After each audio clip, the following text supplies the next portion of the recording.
first I wanted to say that I love being among you guys, and I'm excited to be with you for many reasons. But actually, what's also really nice about being among you guys is that I have like there's such a diverse group that I know most of the people I know from CTR.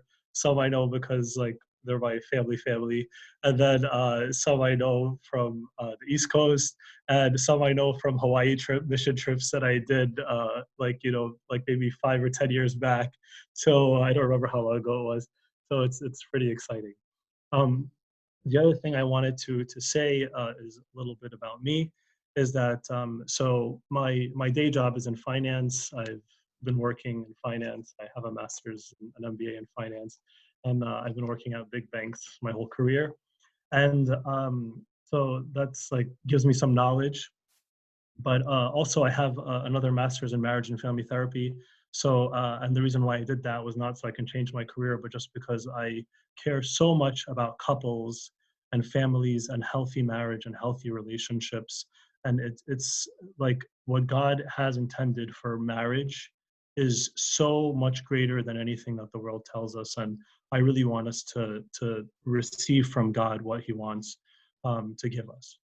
So the last thing I wanted to tell you to intro is what I am not planning to talk to you about. Okay, I just want to tell you what I'm not planning to talk to you about.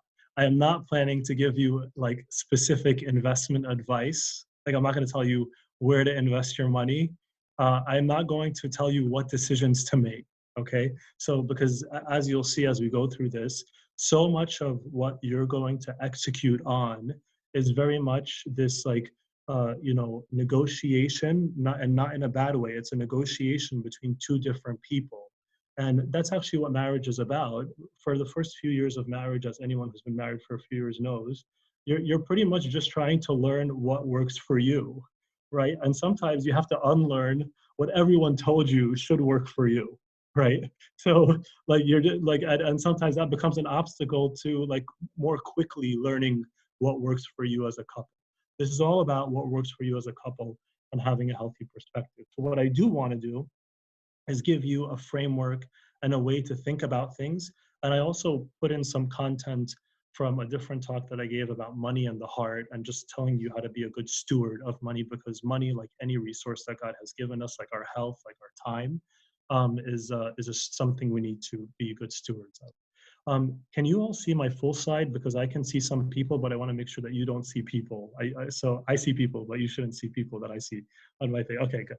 All right, so four key principles that are very, very important. First is perspective, right? We need to have perspective.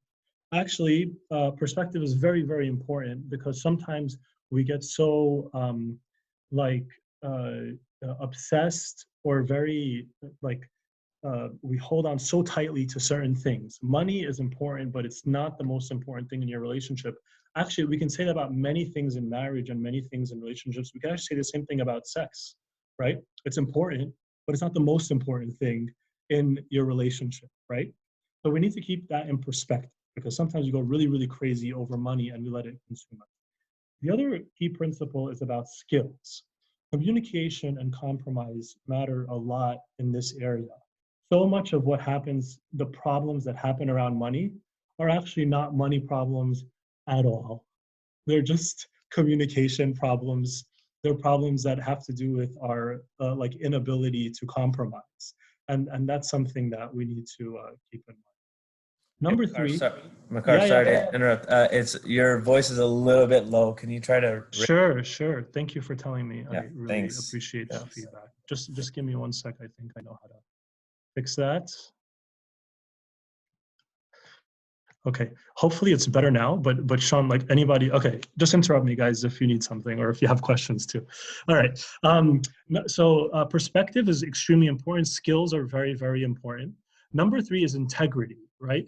Full transparency, full, like everything, like our credit scores, how much money we owe, how much money like we owe, but that isn't like showing up on anything because I really owe it to my mom and I owe her $10,000, right? Or whatever it is because she helped me with something, whatever it is, right? Full transparency is of utmost importance. And the last key principle is education. We just need to learn, like we simply need to learn about money and how to manage it. I'm just adjusting my thing here. Okay. So the next point is that we all come into marriage with different origins. Like we're coming from a different perspective. And you need to appreciate this point because like you and your partner are not like, you can't just expect to agree on everything actually, right? You can't. And I'm just showing you like a spectrum here. I promise I didn't like take myself on one side and my wife on the other side. But I'm just showing you a spectrum and like just see how much diversity there can be in two people coming together, right? Partner one, lots of student loan debt, lots of cash and savings, lived with parents up until marriage. So that's kind of like doesn't know how to use money, like, or doesn't have lots of experience using money to live day to day, right? And spending. Just graduated from school, parents manage their finances, doesn't believe in credit cards, like some people are like that, whatever. Again, I'm not telling you what to do in this talk. Doesn't own a car, minimal retirement savings, hates owing anybody money, and very much dislikes managing money. That's like a description of one end of a spectrum. The other end is no student loan debt, but no, much less cash and savings, right? Lived alone, that's a big thing, right? Because someone who's lived alone has like they probably have a way of being, a way of living, right? And they've kind of have a way of spending on their living and stuff like that. 5 years of work experience, manage their own finances, has credit cards, no revolving balances, owns a car, like contributes to retirement, has like this thing where they're okay with debt as long as savings are on track, and loves to manage money. The point here is that we go into marriage with very different perspectives, right? It's just a fact, right?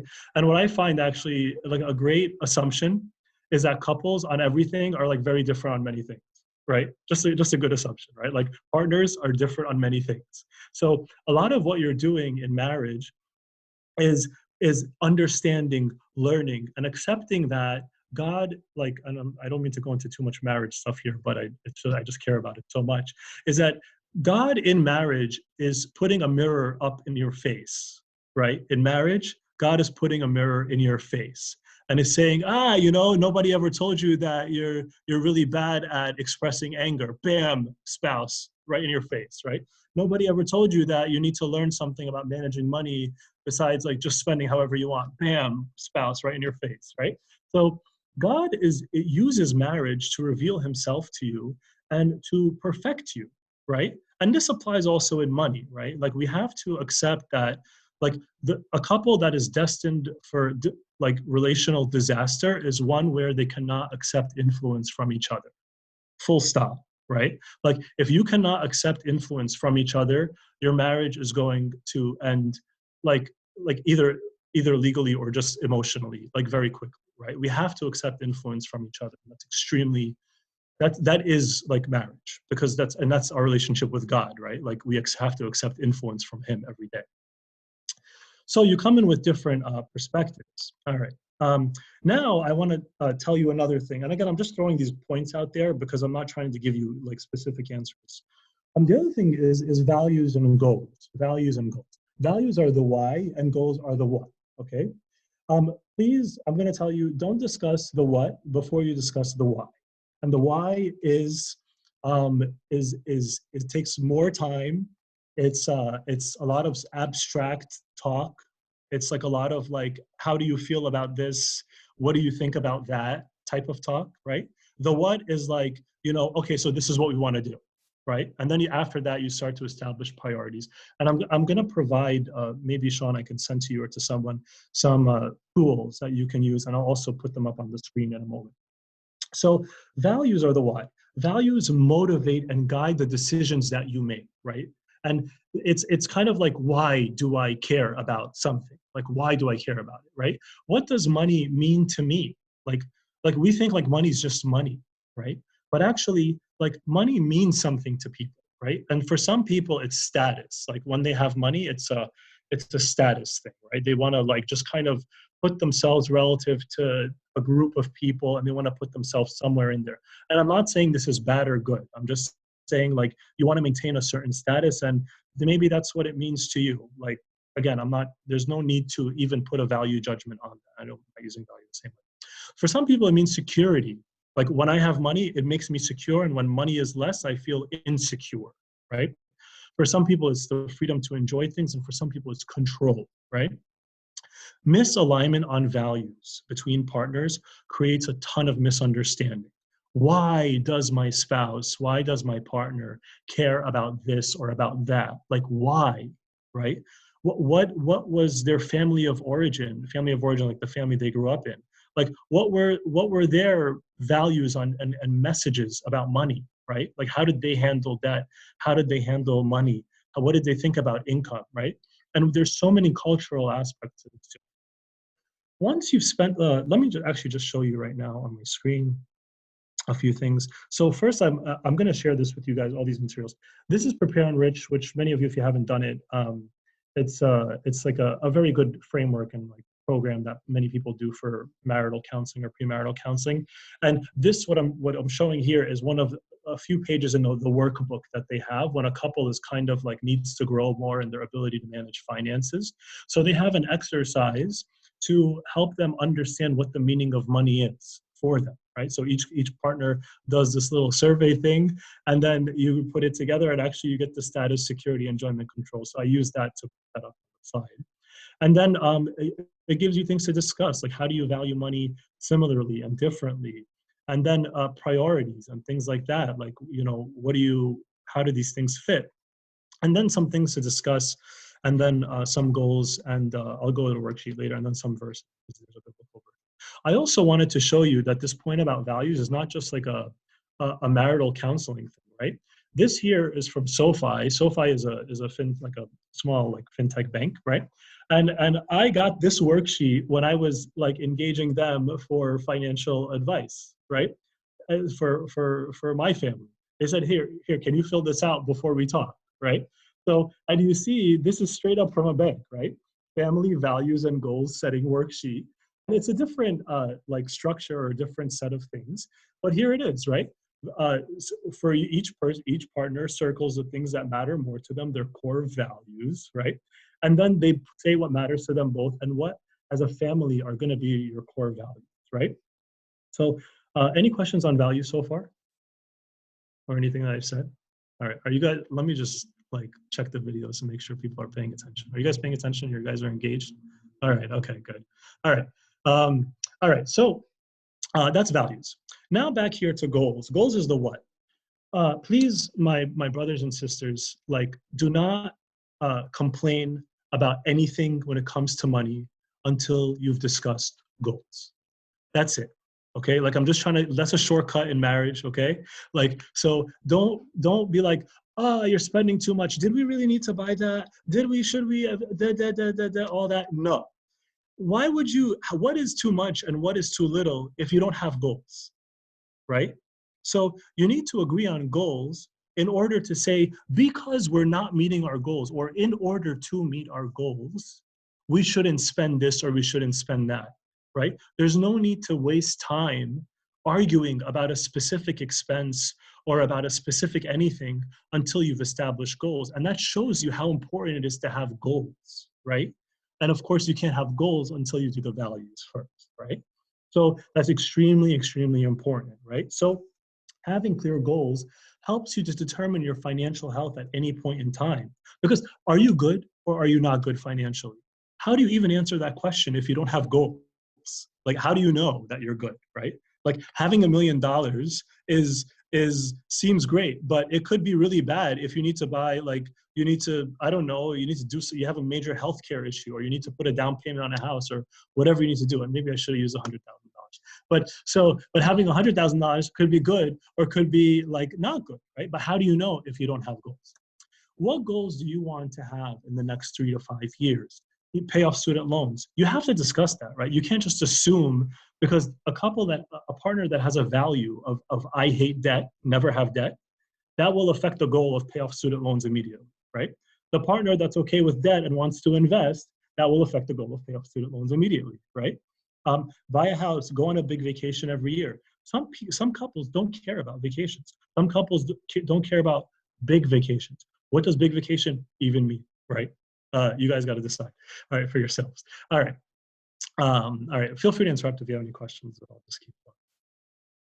All right. I also want to throw in these two primary roles. Okay. And this is really important because like disorganization and lack of clarity around roles in marriage can inadvertently lead to financial problems. And also it can lead to conflict. So financial problems, which are not conflict, and it can lead to conflict, which is conflict, right?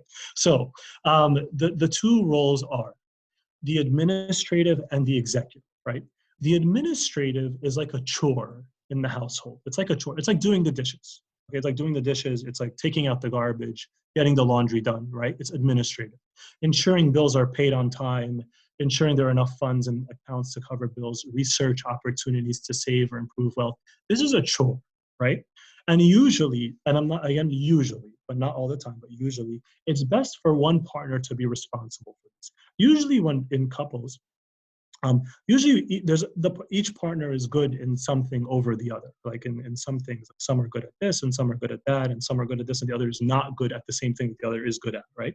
So the administrative responsibility, usually there's one person who's like good at, managing the finances, checking the accounts, making sure all the paperwork is going. There's a lot of like just paperwork, right? It's just paperwork and numbers and calculations, and it's boring for usually one partner, but less boring for the other partner. Okay, so that's the administrative role. That is a chore, and usually for one partner. The executive role is different, right? The executive role is different.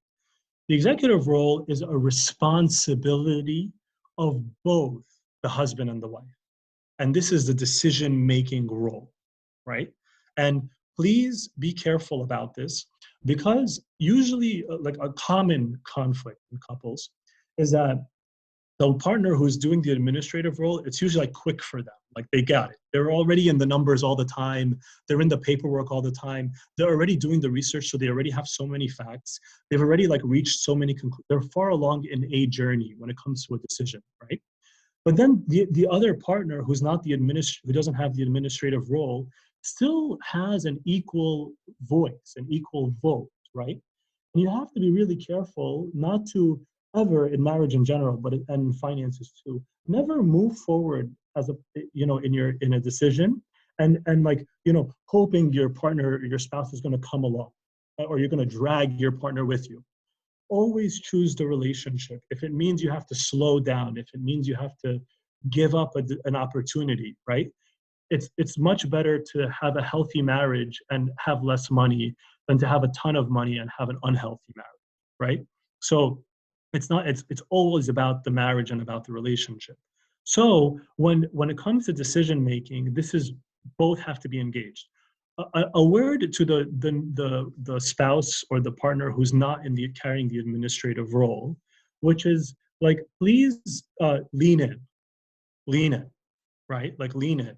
If your spouse knows all this stuff and is doing all this research and you're comfortable with them, but at a minimum, just like lean in a little bit, because you never want to have a situation, right? And you can clarify, you can say like, honestly, like for this, it's like, I don't really care. Like do whatever you want. I trust you, do whatever you want. That's fine. But you also just need to be sure about that, because if your spouse makes a decision because you told them they can make the decision, and then you come back later and you say, you shouldn't have done that, all this stuff, you shouldn't have this, you shouldn't have that, why did you do this, why didn't you choose it? Or how about that idea, and then you're complaining, but actually you didn't lean in and like fulfill part of your responsibility. That's not a great thing. So the executive role is to decide, it comes in when deciding to make big investments, deciding what big even means, right? What does big even mean? And deciding how and what to save for, right? And it's best for both partners to be informed and engaged. Okay.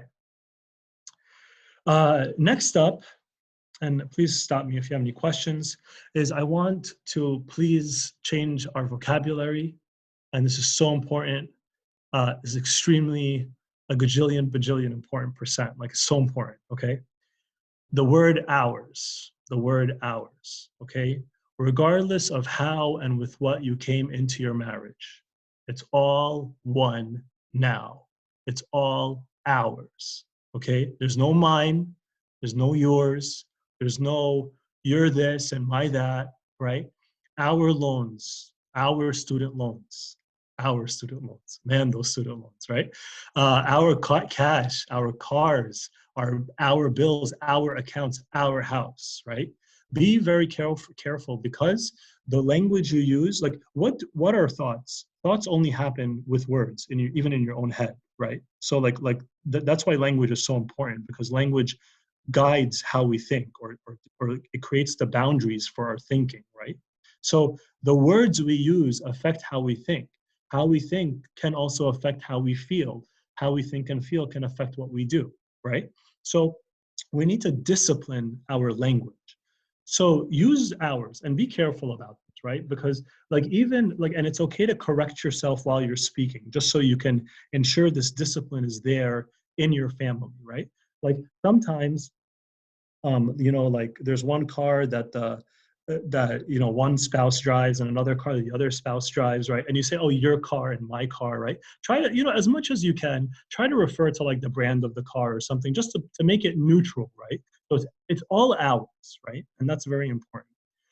Another thing, usually this is the only point where people have a lot of controversy on, and I'm open to that, is soon after you're married, make all your accounts joint. And there are some accounts where you can't make them joint, so like retirement accounts.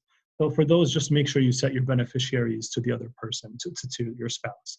And for some people, like some people have businesses and things like that, there are some special considerations like for risk management and other things like that will lead to separate accounts. But this doesn't apply to most people, but I just want to create some space for that. Also, use an online financial management tool or a financial aggregator that pulls like the accounts that are in your name and the accounts in the other person's name, that pulls them all into one view. So you always see all of your information together all at once, right? And you can give each other access to that like account so that you can log into the aggregator. Both of you can see everyone's accounts together. You can get it, it sums everything up and all that. And yeah. By the way, I'm seeing a lot of people laughing. Is there like a chat thing going on or something that I'm missing? All right. Okay. Fine. All right. All right. So that's that. Let me also. Any questions so far? By the way. Okay. There is a question. There is a question. Let me. How do I pull? Yes, in the chat, Makar. Oh, thanks for telling me. Why can't I find? Oh, I see the chat now. Okay, one sec. Good. How does the administrator encourage the partner to participate? Yeah, I mean, we need to think of this as there's a few ways. First, you can create like regular check-ins. Like every month, we're going to review, right? That's fine. Couples, to have a healthy marriage, you got to be intentional. I mean, to have a healthy life, you need to be intentional, right? So, like, you need to think ahead and say, I need to, like, can we plan to meet every month and like talk about this stuff? That's one thing. The other thing too is think of the non-administrator, the person who's not holding the administrator role, think of them as a client. Like what I mean by that is, what do you do when you're talking to a client? You kind of like choose the messages in a way that like are tailored to them, right? Like don't. Our goal is not to like dump everything that's going on. It's not to dump like look at all the hard work I'm doing. It's not to dump like look at how scared I am. It's not to dump all these things on the other person. It's to ensure that they have the minimum amount of information they need in order to fulfill their executive responsibility, right? So that's like I'll tell you, it's hard because we know so much. Like the administrative person. Sorry, I have to clear my throat. The person who has the administrative role, they are they're like so into the details, right? Like there's papers flying around, paperless emails, money moving around all the time. Like I know for myself, I check my accounts. My accounts. I just messed up my own rule. Our accounts. Gosh, it's hard, right? I've been doing this for years. I check our accounts like multiple times a day, right? So, but I mean, Monica, sorry, I don't mean to speak for us. But Monica doesn't care, right? Like she just doesn't care, right? So like it doesn't make any sense for me to be like just sharing. Like and plus it's gonna create like a bad taste in the other person's mouth. And I don't mean to use myself as a reference point, like, so sorry to use a personal example, but these are general things. So what you need to do is think of like my spouse, needs to share with me in the decision making, right? They must, because we're a couple, we're married. We decide together, right? We're in charge. We co-lead, right? So, but they don't need to know everything, right? So, what can I prepare for them at our check-in time? I hope that answers the question. Okay, all right, great, thanks. And also, just slow it down. Like again, financial literacy like really varies across people in general in society. So, this and within couples. So it just takes time for people to learn. All right. So next up is I want to talk about just two more things: money management activities and pointers. So complete the prepare and enrich handout on financial management and/or the SoFi financial planning exercise. Number two is check your credit for free on annualcreditreport.com. If anybody doesn't know what credit is, it's a standardized history of money that you owe and money that you can borrow, like if you have a credit line or a credit card, right, or a line of credit. So and your performance on that credit. So like how good are you at paying back what you owe on time, right? That's what your credit report shows. There's a summary number called a credit score. And like we all need to, at a minimum, just know our credit scores, know what's on our credit reports. I know a family, they were about to buy a house. They were going to co-sign on the thing. All of a sudden, the husband found out that because of a library book that he didn't return 15 years ago and that he owed like a few $100s on then, destroyed his credit. He couldn't co-sign on the loan, right? So it's an extreme example, but just know what's on it. Nowadays, everybody's offering free credit reports all the time. Your credit cards usually give you your credit score for free and all these things. So just make sure you're getting it from a reputable place so you're not just putting your social security number out there. Oh, credit. So let me actually help you. Credit Karma and Experian. Credit Karma gives you Equifax and TransUnion, and Experian gives you Experian. And you'll get all your information from there. That's all you need, actually. That's all you need. Credit Karma and Experian. Some questions coming in. Do you have any concern or reservation about putting your login information into apps like mint.com? Personally, I don't have a concern. I've used 3 different financial aggregators like over the last 10 or 15 years. I've used Mint. Currently I use Personal Capital, and I have used an old service that kind of closed down called Yodlee. I don't have any concerns about it, but again, like there's no zero risk, but think about it too. Like, there's also a risk of your account. This is just my personal opinion now, So there's a risk of the bank getting hacked, right? So it's not like, there's just risk everywhere, right? Like the only way to avoid risk in life is to be dead, right? So like, don't let risk paralyze you from healthy practices, right? So, and just be really careful about that, because sometimes we paralyze ourselves out of anxiety. And so you end up missing out on such a huge benefit because we're so worried about getting hacked. And sometimes the information that we expose ourselves to, or that algorithms send our way, like on Facebook or whatever, or based on our search history that comes probably driven by our anxiety, is all negative information, right? So then we get really scared, and then we don't do things that we probably should be doing, right? And I've seen that in a lot of people's investment decisions. They're just scared and they make mistakes. It's really sad, actually. I hope that answers the question. So feel free to. The short answer is I don't have concern personally. So, but you do you, and do whatever you and your spouse agree on. Like it's about you guys. It's about the two of you. Is there such a thing to be too focused on financials? If so, how do you recognize that it is a little too much? How do you strike a healthy balance? Maybe I can pull, if we have some time, some points from a separate talk about money and the heart. If we do that, but and also I have some things about being a good steward and some points there, so we can do that. Just like, you know what? Maybe another time we can do the money and the heart thing, because like our relationship to money as Christians is very important, right? It's very, very important.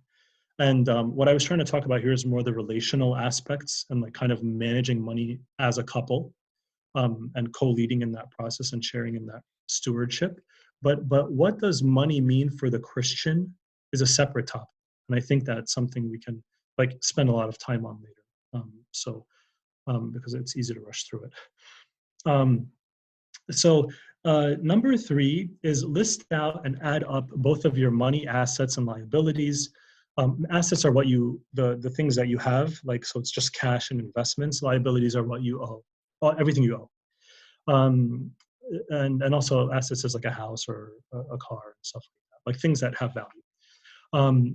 Projected monthly income and expenses. And I want to show this, this spreadsheet here, which I'll also share. So you can put like, partner one, partner two, your income, and like what's your current spending on each of these things, and what's your future budget plan. And what I find is when you force yourself to do this, it really, all of a sudden you're like, whoa, like really? Is that how it is? And then what you can do too is maybe 1 month after the next one is be like, wait, I don't know if we need to adjust this, or we were very unrealistic at how much we spend on eating out, right? So it really helps to do this, because what the sad thing is that what's happening to couples a lot of times is that they're not doing any work, and money is just coming in and out and they don't realize it. Sometimes they're getting cheated out on fees and things like that from other places, but also there's you can't manage what you're not measuring. And that's like a general leadership or management fact, right? You can't manage what you're not measuring. So you have to force yourself to measure. Can you share these spreadsheets? Yes, I will. I will so share the spreadsheets. Yes. I'm going to share the spreadsheets and all this stuff. All right. So discuss these together, right? And see if you want to make any changes, right? And just listen to the other person, right? And number four, get help when you need it and ask for advice from a professional. Let me just tell you, like, just so nobody feels like getting advice is weird. Let me just say a few things about advice.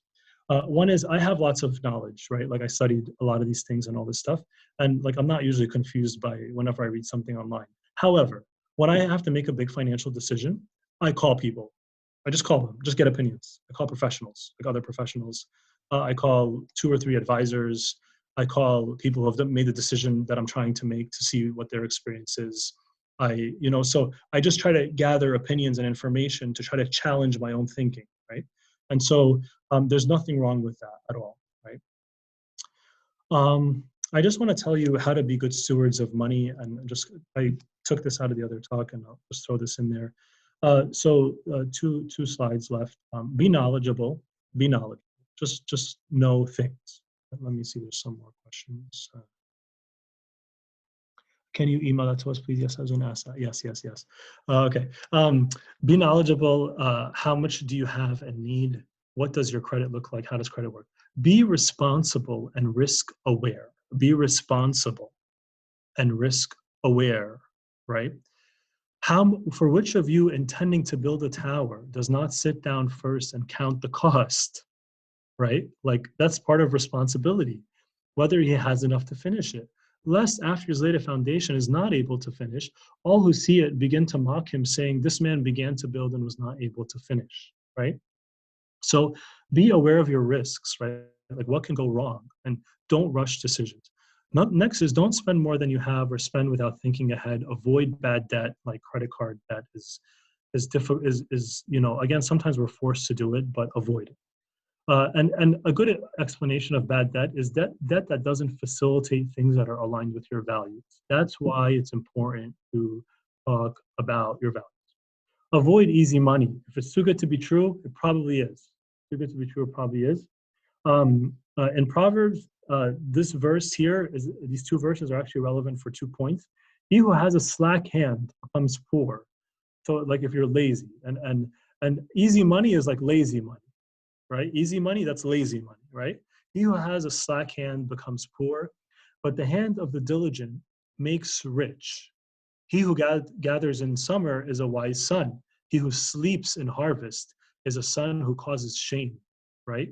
So the other thing too is save and have a cushion. It's the same point, right? He who gathers in summer, right? Like gathering in the summer is like saving up for when you cannot gather anymore, right? So that's what Solomon is telling us in his great wisdom. And last but not least, these points here are: don't give to just anyone who asks. Be careful about enabling others' irresponsibility, right? So just be careful about that point. And when it comes to giving and generosity, you have to be aligned with your spouse, right? Because that's a value, right? Generosity is a value. And what does it even mean? That's an executive decision, right? When you actually go and give, that could be the administrative role. It's a good example, right? Like, should we give? Who should we give to? Why should we give? Executive responsibility, right? The actual going and giving of it is the administrative role, right? So just be careful, because, whenever you have money, much or little, everybody wants your money. Just remember that. And I'm not saying that to make you anxious, but like, we have to be careful about that. And I realized, by the way, I forgot to say something about financial advisors. And Bulis will probably have other things to add to that too. But just let me get to that later. Give and be generous. Use your money for good. Honor the Lord with your possessions and with the first fruits of all your increase. I want to tell you something about first fruits. First fruits is a really beautiful concept. Actually, Christ is the first fruits of those who have slept, which means he's the first person to enter the kingdom of heaven of all, like in the flesh, right after he ascended. Also, the first fruits is something we apply in our liturgy all the time, right? You might notice that you might not really pay attention to this happening, and maybe it doesn't happen in a lot of our newer churches, just because we're kind of a bit more like efficiency oriented. But in a lot of like the older churches, what happens is that when the priest is distributing all the holy bread after the liturgy, you might notice that they take the first one of that's left and they give it to the priest, the whole one, right? And they give that because that's part of the point of the first fruits, right? You give the first of the sacrifice to the man of God, or like to God, right? The same exact thing happened with Elijah when he went to the widow, right? Or she had some flour and some oil, and she was gonna make some bread, and she was gonna eat it with her son and die. That was it. That's what she said to him. He said, "No, can you give it to me? Give me the first bread, right? Give me what you make." And so, which is like counterintuitive. Like, why would you give to him? She just told you that she's going to give it to her son and die, right? He's saying, give it to me, right? And of course, there's many other sacrifices in the Old Testament that have to be first fruits. But the point is that all of our possessions are the Lord's. And we say in the liturgy, which actually something that Solomon said, is we offer unto you what is yours. Like the priest says, we offer unto you what is yours upon every condition, every condition, right? Everything we have is the Lord's. Right? Even all the money, not just the money we tithe, right? All of it is the Lord's. So give and be generous. Give and be generous. Jesus said it's more blessed to give than to receive, right? Determine your values about money. We talked about that point. And then an advanced tip. This one is advanced. This is like the advanced one, okay? Whenever there is a money decision, and I'm talking especially when other people are involved, not just you and your spouse, okay? Think about things in the following order, and the order is important, okay? Emotions of those involved, right? Relationships between people involved. Think about dyads. Like think, even if there's 5 people, try as much as you can to think like 2 by 2, like every 2 people, right? Just try as much as you can. It's a little bit of therapy stuff in there, but just try. Economic and financial scenarios. Like, in other words, like, what if this happens? What if that happens? What if this happens? What if that happens, right? Do that like 30 times, right? Because once the money's out and you make the decision, it becomes a lot more hairy, right? And then finally, the money decision itself, right? So be very careful about this stuff. All right. So that's all I had in terms of like content. I just want to say 2 final things. One, we still have this other topic about money in the heart. Maybe we could do it a later time in life. And it's a really important topic because it's not about marriage and stuff like that. It's more about the Christian perspective on money, right? And there's so much that we need to say about this topic. And the last point is just on financial advisors is like, it's kind of like, a father of confession, kind of like a therapist. You need to find someone you can trust and you're comfortable working with. but also be very clear, because when it comes to financial advisors, they, a lot of times they get a fee for what they're doing. And you need to ensure that their fee is worth the value they're providing. That's all I want to say. So I'm not saying don't use financial advisors. I'm just saying, like, make sure that you don't replace being informed with having an advisor, right? Like, be educated, learn, and then ensure that if you're going to give a fee, that you're getting value out of that. That's all I want to say. Okay. Any questions, comments, concerns?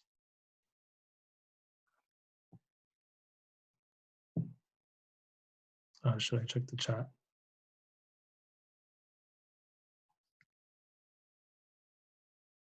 Okay, there's nothing in the chat either.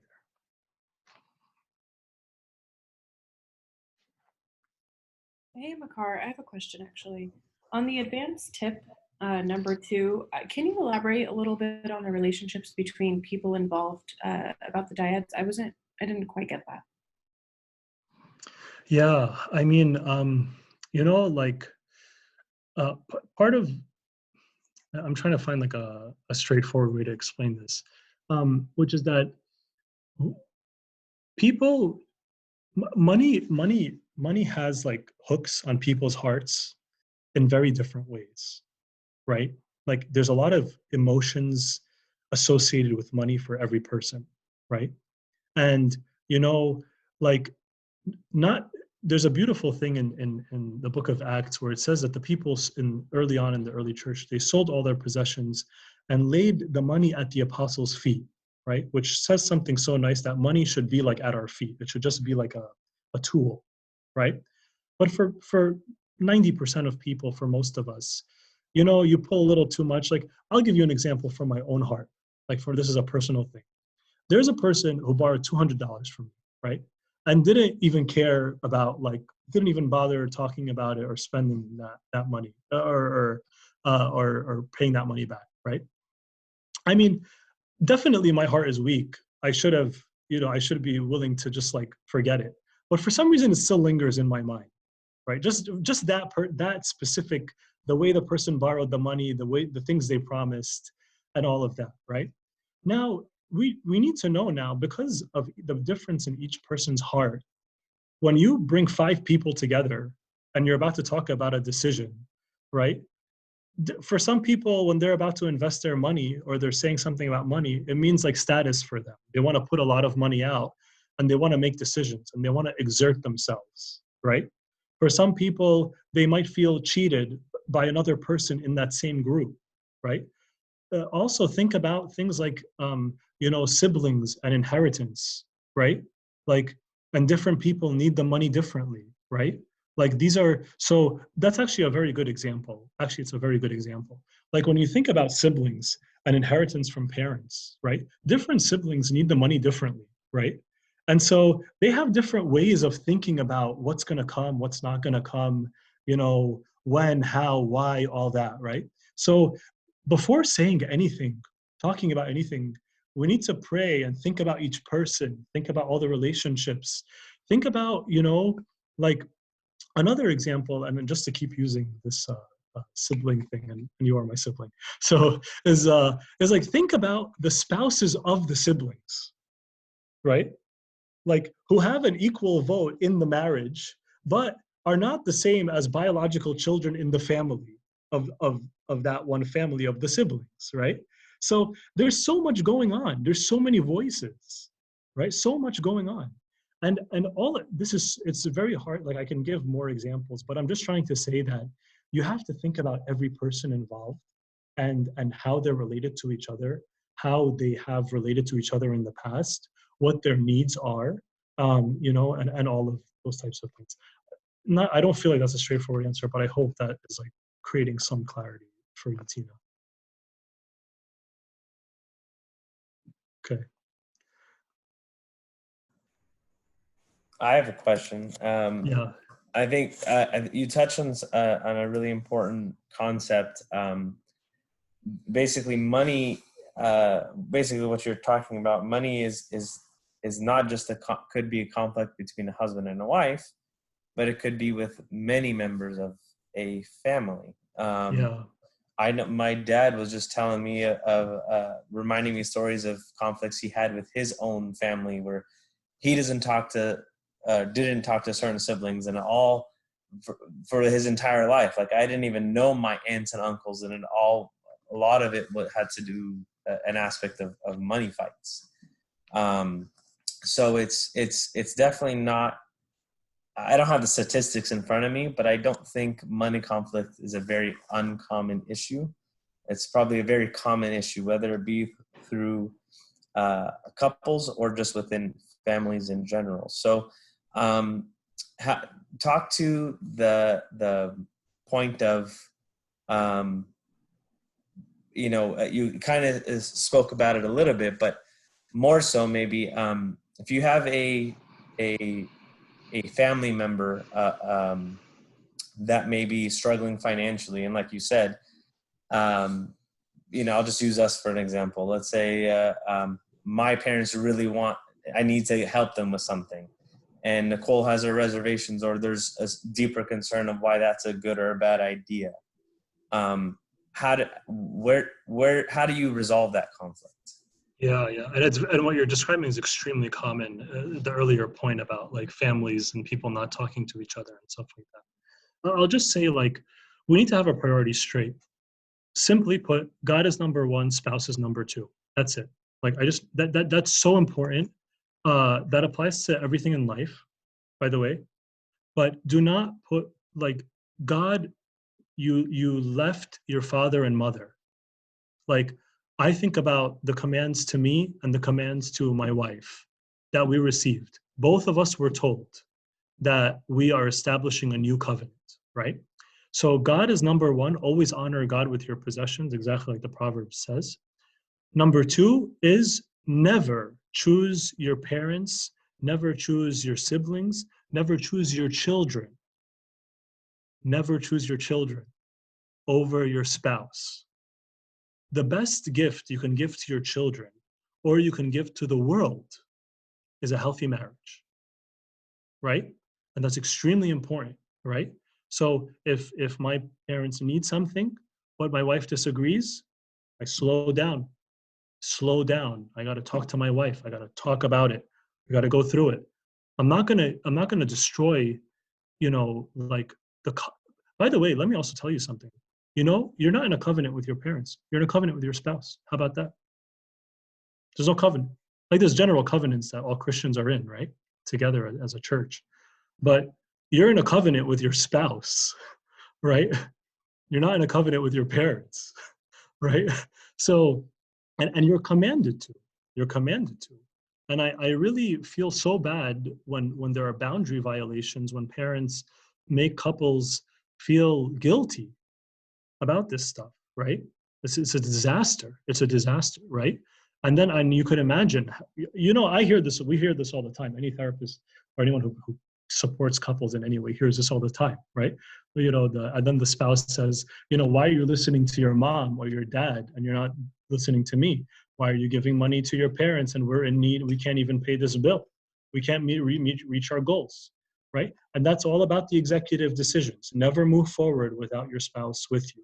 The other thing I want to say to that point, Sean, is where the Christian should be when it comes to money is money is beneath you. It's a tool. It's a tool. Money is under our feet. Like, that's exactly what the people did in the early church. They laid the money at the apostles' feet, right? And sometimes these challenges and these very difficult decisions reveal to us how close money is to our heart. And let me just say that again. Sometimes these challenges and these dilemmas reveal to us how close money is to our heart. Sometimes, right? And that's very, very important because it's tough. It's tough. I hope that's like a sufficient, like adequate response to what you were saying, Sean. Yes, that was awesome. Thank you. By the way, everybody, I gave you all the ability to unmute yourselves. So if you want to unmute and ask questions now, you can. So please feel free, because I have another question. I'm sure you guys are tired of hearing me talk. So, chime in at any time. Another question I had is, I think a lot of people also, I'm going to call it a misconception, think that, well, if I have a lot of money, it shouldn't be a problem. But I don't think that that's necessarily true, especially between a husband and wife, or within, again, general families. So can you speak to that a little bit? Yeah, I mean, hey, like some people, we all have the blessings from God, and some people have a blessing that is they're not like they don't necessarily like need to budget like so much, and they have what they need, and their goals aren't they don't have any like big goals coming up in the near term, and so it's fine, like they're just fine, right? So they're not really in conflict so much when it comes to like what are we spending and all that, right? However, sometimes the money can give us a false sense of security, and it can interfere with the couple's like the couples or the family's spirituality in general, right? And sometimes, and that's a dangerous place to be, because when we have money, you can it's very, very easy to look at big numbers and think you're okay. And when I can't quote it perfectly right now because I don't remember it, but in the book of Revelation, Jesus told one of the churches, like, you have a name that you are all this good stuff, but actually you're wretched, you're blind, you're dumb, you're whatever. He said all these bad things, right? So that's the problem. Like sometimes we look at the account and we think, oh, I'm okay, right? And that's the thing we have to watch out for. Because above all, like money shouldn't be the amounts are not determining saying anything about the health of the marriage, about the health of the family, right? Christ is the health of the family, right? And so when you look at the number, discipline your thinking and remind yourself, and the other, like tell yourself, like this is just money, Lord. Like this is just money. It's just a tool, right? And I hope also, like I would love for couples to encourage each other whenever they happen to acknowledge or be reminded that they are blessed when it comes to money and they're not really concerned about it. Please also encourage each other and say, thank you, God, for what you've given me. Like, thank you, God. Like, and even now, say, thank you, God, for what you've given me, for the things that I have and the things that I don't have. Because there's a verse in the book of James that says, and we say it in Tasbeha too, in the doxology of Archangel Michael, we say all good honor and every perfect gift comes from above, from the Father of lights, right? So every good thing that we have, including the money, is from the Lord, right? It's from him. So we have to thank him for the cent and for the $1,000 for everything, right? We have to thank him because Christ is the richness. Christ is the value. Christ is what gives us worth. Christ is the one who gives health in marriage. It's not the money. There is a question that came in. How can you make finances more fun for the non-administrator in order for them to lean in if they don't feel like leaning? Hey, look, like, listen, don't fight about this, right? Like, if your spouse doesn't want to lean in, but they're willing to like give you a lot of responsibility, it's okay. Look, it doesn't have to be fun. Like, it's just a responsibility. Like we know, I think everybody here has a million responsibilities that are not fun, right? So, but you don't want like marriage. We're not married to be happy. We're married to be holy, right? So like we have to carry out our responsibilities, and then you have to negotiate like what works for you, even in carrying out the executive responsibility. Like work it out together, and if you need help, there's a lot of people who can help. But the goal isn't for it to be fun. It's just to fulfill your duties. I have a question, Makar. When it comes to like starting to save for your children, what do you think is a good balance between like putting money to just sit in an account and putting money into investments, like for your children's futures, for instance? Yeah. This is a good. You mean, but either of those options is for your children, right? Yeah. Oh yeah. Okay. So this is a good a question for an actual financial advisor. It's a very good question for a financial advisor. And by the way, just so you know, like one of the great things about a financial advisor or a planner is they can guide you in some investments and give you education, but also a lot of these questions require calculations that most of us like we don't have the tools or the patience to do, right? They actually need like real calculations and like estimates of risk. What are you type in goals with like numbers and stuff, right? And all that stuff. But the general principles to respond to the question is usually what the average advisor, like what most people would tell you, is the longer the horizon, the riskier the investments you can take, right? So if your children are just born and you want to start investing for their college, which is going to be in 18 years, you can invest in something like diverse but very risky, right? Like with this volatile. And but if your children are about to graduate from high school and you need to make like a 30, 40, 50, $60,000 tuition payment, God forbid, that money should be probably in a savings account if you need to make the payment right away. And over the time, you're reducing the riskiness of the investments. What are the investments? Financial advisor. Yeah. Okay. I have a quick question. Sure. Yes. So you talked about how there's always the one person that's the administrator, one being the executive decision, and you set up this whole timeline and this whole plan of how the two relationships should be working. And at the same time, to be appreciative and thankful for what you have and what you're blessed with. But where do you draw the line? And this may be leading into your other discussion of love of money to the heart, but where do you draw the line between greed and appreciation? Because it's not cheap. I mean, SoCal isn't cheap. Living around here isn't cheap.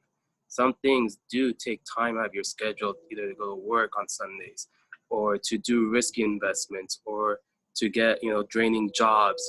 But how do you know that little barrier, the line where you're not crossing the greed aspect and the appreciation or the I need aspect? Yeah, there's a few there's a short answer which I can give now, and as you said, like the bigger answer can come in when we have a lot more time, God willing. There's a few things. One is goals, like we said, right? Because like, why are we going crazy trying to make more and more money if we don't have any goals, right? Like, it's good to set goals because at least it gives you some comfort that you're on a good track. Number two is, like I would say, just we have to be honest with ourselves if we're being consumed by this what's the word here? It's a New York, it's a term Ambition? Sorry? Ambition?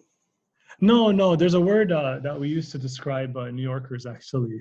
Like we're just so intense, like just like we're like burning out, going crazy, Mean? Working. Is it Thank you. All right, I opened myself up to that. Thank you. No, we're just going crazy, working like we never rest, we never relax, just going crazy, right? Like working. But we have to be honest with ourselves. Like, am I being consumed with this? The third thing I would say as part of the short answer, but there's a lot more to say on this topic, is I encourage all of us to just pray about our finances. Invite God into this process, right? Like, because the problem is we think finances are just like formulas, right? But finances are a resource that God gave us. Every resource from God is something we need to steward. But we also have we have other things that we need to steward, right? Our health, our time, our marriages, they have many other things, right? I love something, actually, someone very wise told me this 2 weeks ago. They said, because there's a verse that says that he who doesn't, in I think 1st or 2nd Timothy, it says that he who doesn't provide for the needs of his house has denied the faith and is worse than an unbeliever. Let me just say that again. And I'm not quoting it perfectly because I know there's a few more words. He who doesn't provide for the needs of his household has denied the faith and is worse than an unbeliever, right? But the wise person said to me is, what does provide mean? Is provision just monetary provision? Or is it also emotional provision? Is it also spiritual provision? And I can see very clearly God saying to me, if you do not provide emotionally or spiritually for the needs of your household, you have denied the faith and you're worse than an unbeliever, right? So we have to check ourselves and see, like, am I working so hard that I'm giving up time with my family, that my spouse is complaining that I'm not present, that I'm so tired that I can't have a conversation and focus, right? Like, we have to be honest with ourselves. And for every person, the answer is different. And then, of course, pray about your finances and about your heart when it comes to money. And then we can give a much longer answer. So sorry, not the most straightforward answer. I wanted to add something. I heard a great analogy or a practical example from somebody years ago, and I'll never forget. Okay. You have two guys. One guy has a Ferrari, can care less about that Ferrari, gets scratched, doesn't care. It's just a tool he has because he's been blessed with his resources. He has a Ferrari. You have another guy who owns a Ford Pinto and would be willing to kill his wife over saving that car. Yeah. Which one is the greedy person, right? So, right? So it's not so much about the possessions, not so much about the exact things. It's all about how you treat it and what you value more than, as Makar said, God and your spouse and your family. So I think that's, that resonated well with me many years ago. So thought I'd share that. Yeah. I see two questions in the chat, and Sean, like, stop me if we're over time. What's your thoughts on more money, more problems, or money is the root of all evil? In today's society, it seems like money or making more money is the goal. And so thanks for that question, because this is a very common, not to be critical, but just to be truthful or factual. It's a very common misquotation of the verse that money is the root of all evil. The verse says that the love of money is the root of all evil. The love of money is the root of all evil, right? And again, big question. Where is money and where is my heart, man? Like, that's the question, right? Where is money and where is my heart? And it says you cannot serve God and mammon, right? Like, there's so much about this, like, where is my heart? Another question. So maybe just, making more money, like, should not be the goal, but I think there's just a need for this topic of money and the heart that I'm seeing with all these questions. Another question, do you happen to know any good and trustworthy financial advisors? So I think there are some on this call. If anybody wants to say their own name, I won't say people's names, but if you would like to offer your services, I'm going to pause for 3 seconds. Okay, fine. But yeah, what I find helpful, like, so your bank will have any, but what yes, P and Jess. All right, so someone is saying, I'll manage your money. What I think is you could also, personally, I found SoFi to be helpful. They have, if you invest like a certain amount of money with them, like, I think it's like $20,000 or $25,000 in their investments, they charge currently, I think, no fees. And they give you unlimited financial advice. That's personally what I use. But talk to people and see what they recommend and see who you're comfortable with. You don't have to. You can go to advisors at different banks and search around and also do your own research. And once you feel comfortable, you can start investing, right? And if anybody like really needs like I'm sorry, I'm just not local in California, so I don't like know a lot of people locally in California. But SoFi is a national company that you can reach out to that I personally use.